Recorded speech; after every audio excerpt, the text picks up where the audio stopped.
Hello everyone, welcome back to my channel and I hope that you're all doing very well. So today in this video we'll discuss a document that is Declaration of Independence, Abraham Lincoln Gettysburg Speech. So it's not a short story, not a part of a novel and not a poem. So it is a document written by Thomas Jefferson. तो इनके देखा जाए तो 5 authors हैं जैसे कि Thomas Jefferson, Benjamin Franklin, John Adams, Roger Sherman and Robert Livingston. ये document लिखा तो गया था सिर्फ थॉमस जेफरसन के थ्रू, लेकिन इन बाकी चारों ने इसकी एडिटिंग की। एडिटिंग का मतलब उसमें कुछ सुधार किए, जहाँ पे अगर कुछ गलती है तो उसको ठीक किया।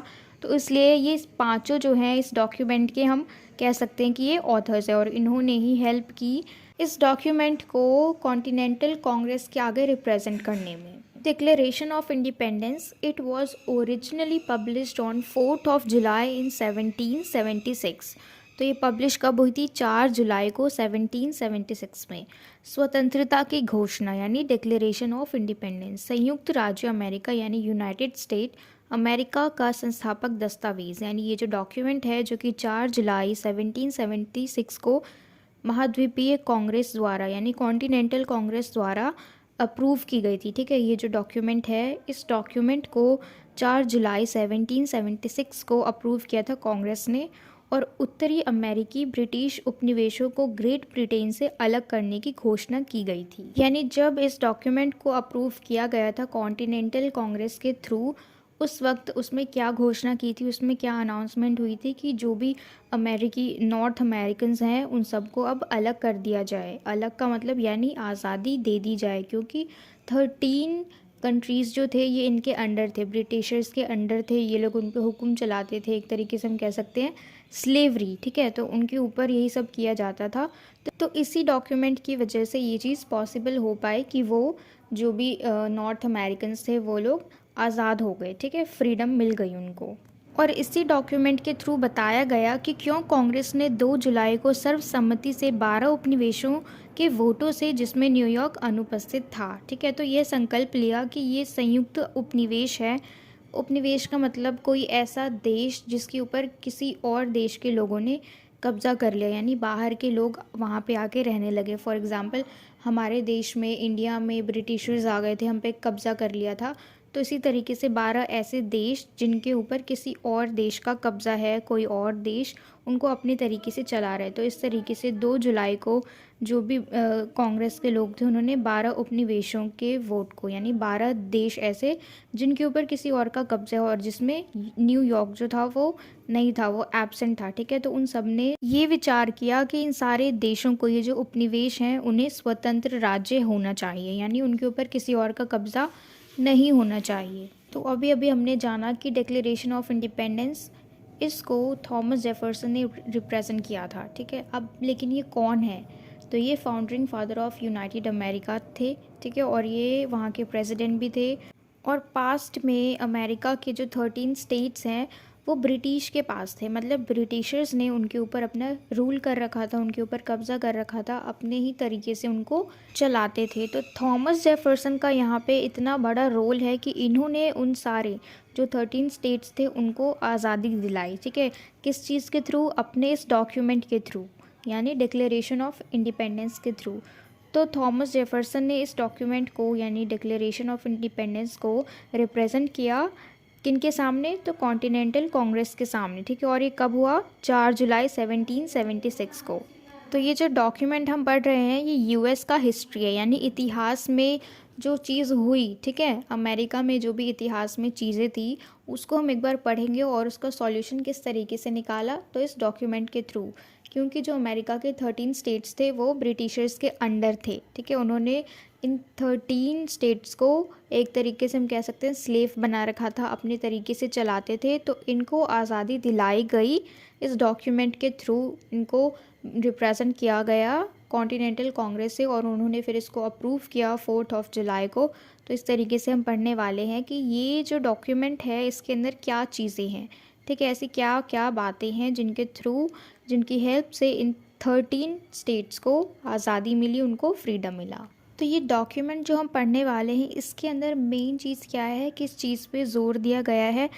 तो एक जो इंसान होता है उसकी ज़िंदगी कैसी होनी चाहिए, है ना, मतलब उसमें जो भी बेसिक नीड होती है, बेसिक नीड्स जो भी हमारी होती हैं, ठीक है, वो सारी चीज़ें हमें मिलनी चाहिए, जैसे रोटी, कपड़ा, मकान, ये सारी तो बेसिक नीड्स हैं, ठीक है, वो होनी चाहिए।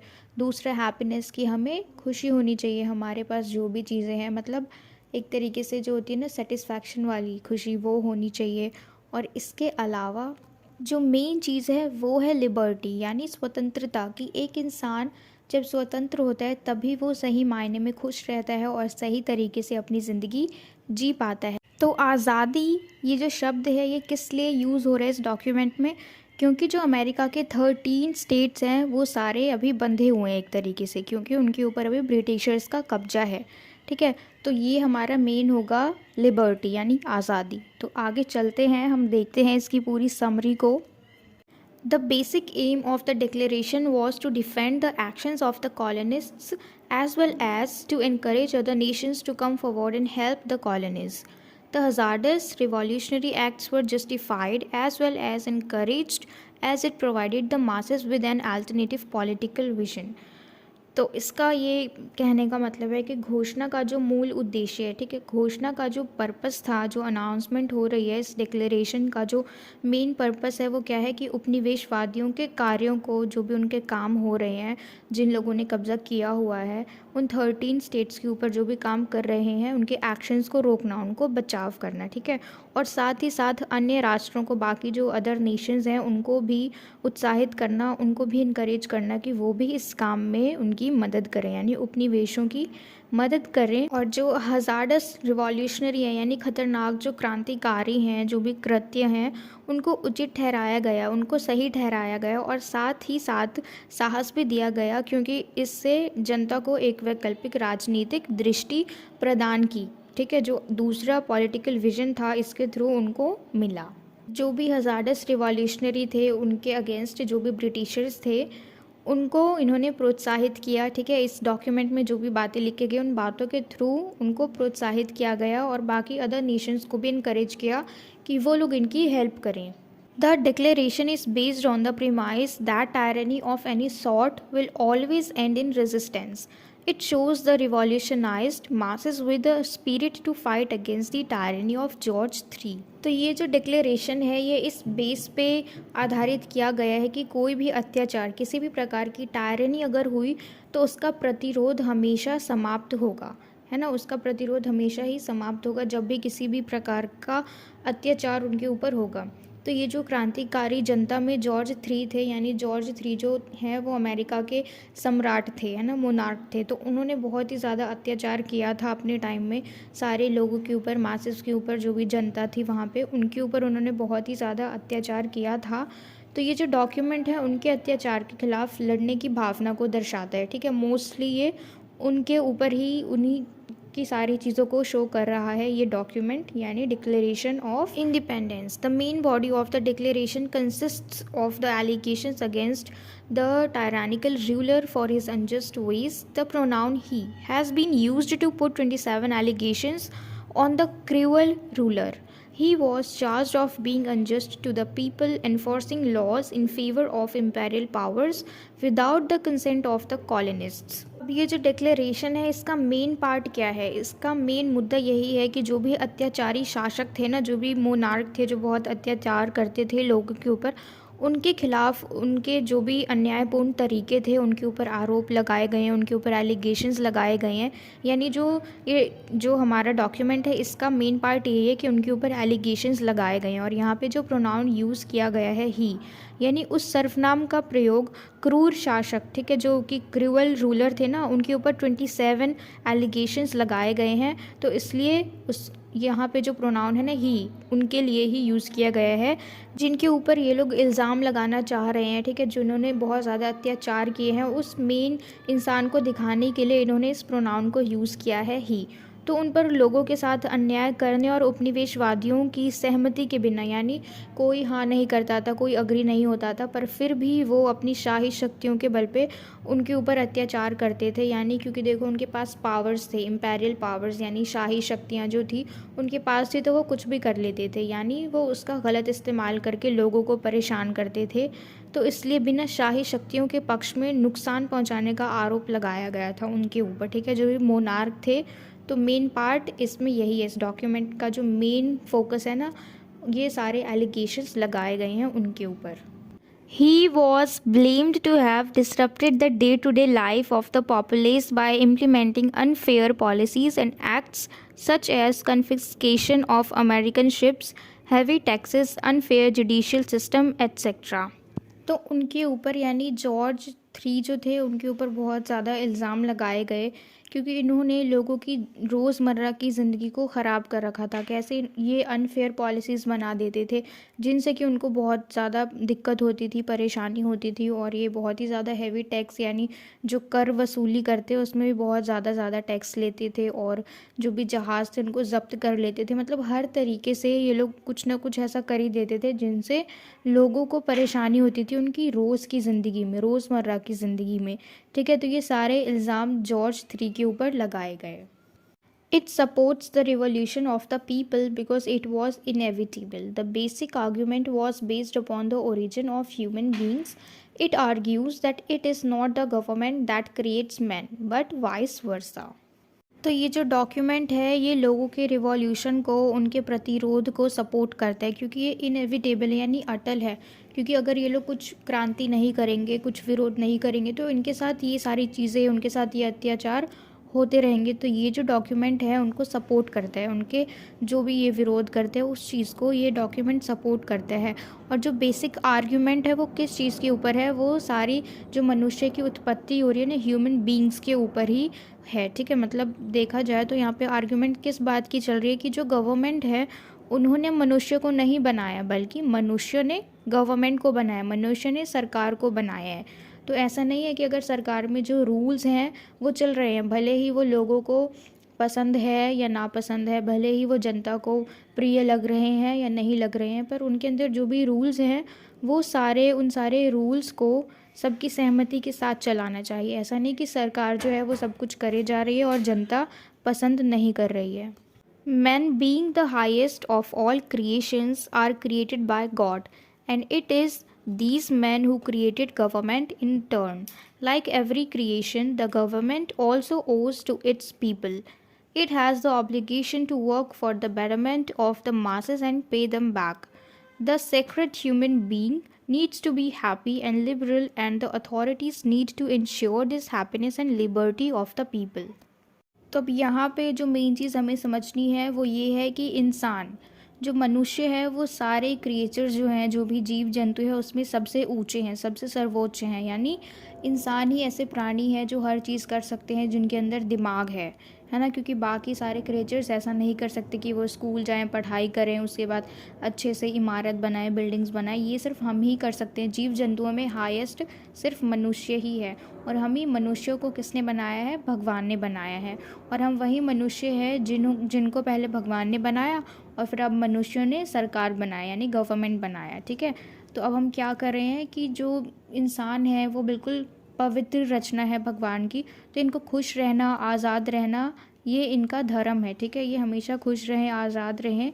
तो ये सारी चीज़ें, जो भी अधिकारी हैं ना सरकार के, जो जिनके पास भी ये सारी अथॉरिटीज़ है, जिनके पास जिम्मेदारी है सरकार को चलाने की, तो उन सबको ये ध्यान रहे कि जो भी वो लोग चला रहे हैं, जो भी रूल्स बना रहे हैं लोगों के लिए, जनता के लिए, हमारे लिए, तो हमारी जो खुशी है वो उनके साथ मैच कर रही हो, ठीक है। ऐसा नहीं कि हम कुछ और चाह रहे हैं, वो कुछ और कर रहे हैं, तो फिर ऐसे में और बात ख़राब होगी। तो जो भी अथॉरिटीज़ उन्हें मिली हुई है वो सारे अधिकारी लोग इस चीज़ का ध्यान रखें कि मनुष्य की खुशी जो है वो किस में है, वो किस चीज़ में अपनी फ्रीडम को महसूस कर रहे हैं, है ना।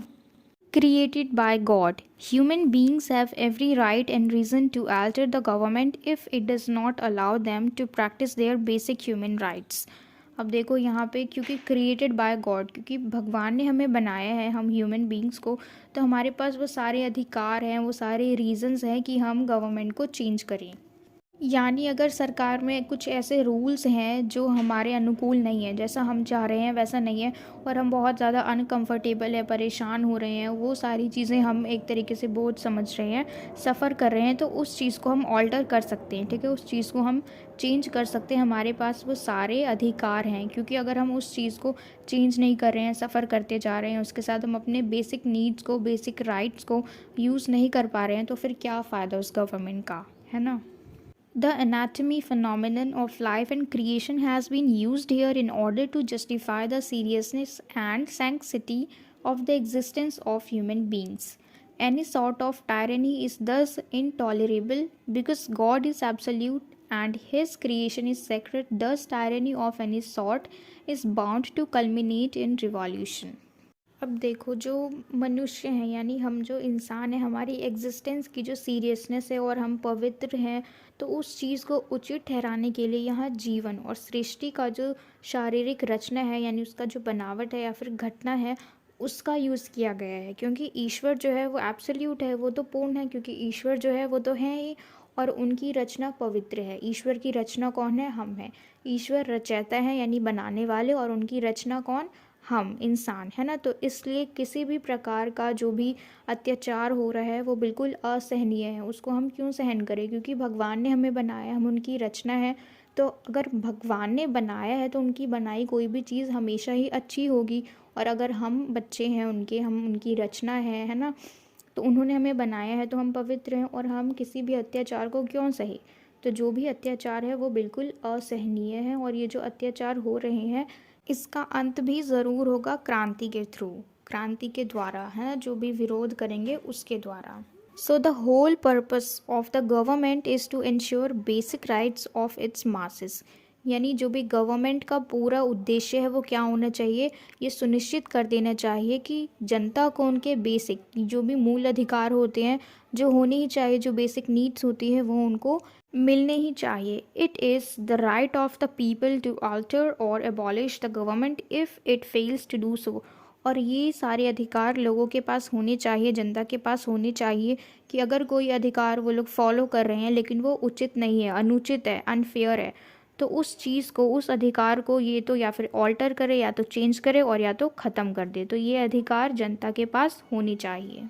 तो इस पूरे डॉक्यूमेंट में हमने देखा कि सबसे ज़्यादा ज़ोर किस चीज़ पे डाला गया, कि जो भी इंसान होते हैं उनके बेसिक राइट्स उनको मिलने चाहिए, जो भी उनके बेसिक ह्यूमन राइट्स होते हैं वो तो उनके पास होने ही चाहिए, ताकि वो खुशी से अपनी ज़िंदगी को जी सके, वो अपनी ज़िंदगी में फ्रीडम महसूस कर सके, उसको स्वतंत्रता महसूस होनी चाहिए, वो खुश रहे, उसके पास बेसिक चीज़ें हों, बेसिक नीड्स हों, जो भी इंसान के मूल अधिकार होते हैं वो सब हो।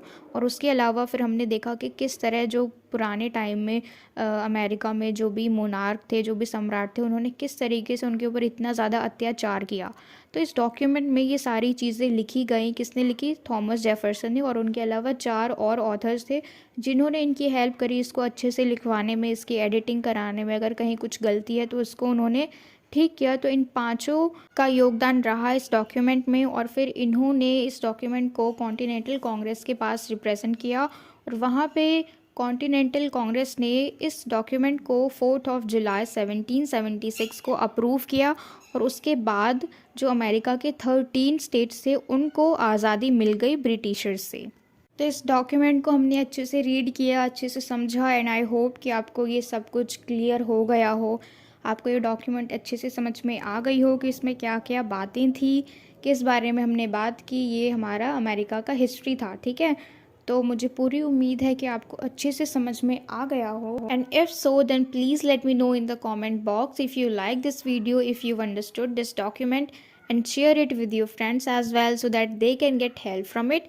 And yes, don't forget to subscribe my channel. Until we meet in the next video, keep learning.